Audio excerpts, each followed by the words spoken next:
Hi friends, ఈరోజు బూడిద గుమ్మడికాయ రసం గురించి వివరిస్తాను. చాలామందిని కిడ్నీ సమస్యలు బాధిస్తున్నాయి. దీనికి మంచి పరిష్కారం బూడిద గుమ్మడికాయ రసం.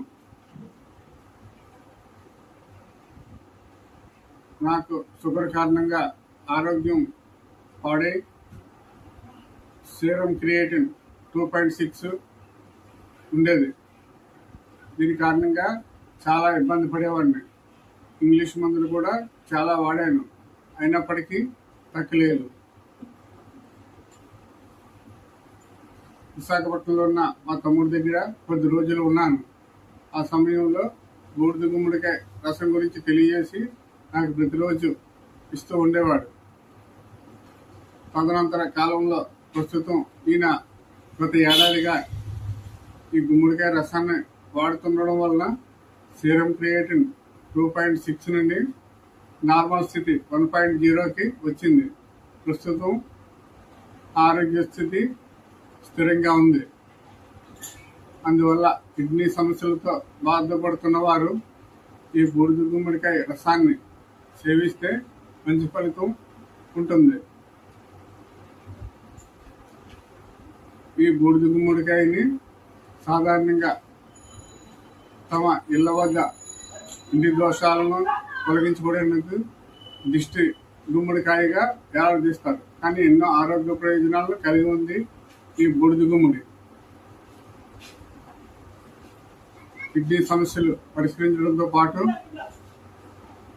ఈ బూడిద గుమ్మడికాయ రసాన్ని సేవించడం వలన బరువు తగ్గడం, షుగర్ నియంత్రణ, గుండె వ్యాధుల నియంత్రణ వంటి అనేక ఆరోగ్య సమస్యలకు ఇది పరిష్కారంగా సూచించబడింది. ఎన్నో లవణాలు, విటమిన్స్ ఈ బూడిద గుమ్మడికాయ రసంలో ఉండటం వలన ఇది ఆరోగ్యానికి ప్రయోజనకారి అవుతుంది.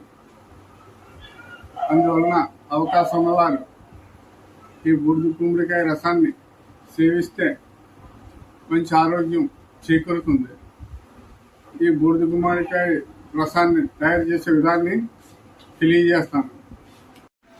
మిత్రులారా, ముందుగా బూడిద గుమ్మడికాయలను సేకరించి వీటిని మనం మార్కెట్లో ఒక్కొక్కటి 30 రూపాయల నుండి 60 రూపాయల వరకు ధర పలుకుతుంది. వీటిని కొనుగోలు చేసి ఉదయం సమయంలో వీటిని పైన బూడిద గుమ్మడికాయకి పై తొక్కను తొలగించి లోపల పిక్కలను కూడా తొలగించి కండ భాగాన్ని మాత్రం మనం మిక్సర్లో వేసి రసం తీయాలి. ఈ కండ భాగంతో పాటు అల్లం, నిమ్మకాయను చేర్చుకోవడం మంచిది. వీటి నుండి వచ్చిన రసాన్ని మనం ఉదయం సమయంలో 100 గ్రాముల నుండి 250 అంటే ఇంచుమించు ½ లీటర్ వరకు ప్రతిరోజు తీసుకోవాలి. ఈ విధంగా తీసుకోవడం వల్ల ఎన్నో ఆరోగ్య ప్రయోజనాలు కలుగుతాయి. ముఖ్యంగా కిడ్నీలో రాళ్ళు కరగడం, కిడ్నీ మెరుగుపడటం జరుగుతుంది. ఇది నా అనుభవపూర్వకంగా తెలియజేస్తున్నాను. అవసరమైన వాళ్ళు వీటిని వాడి చూడవచ్చు.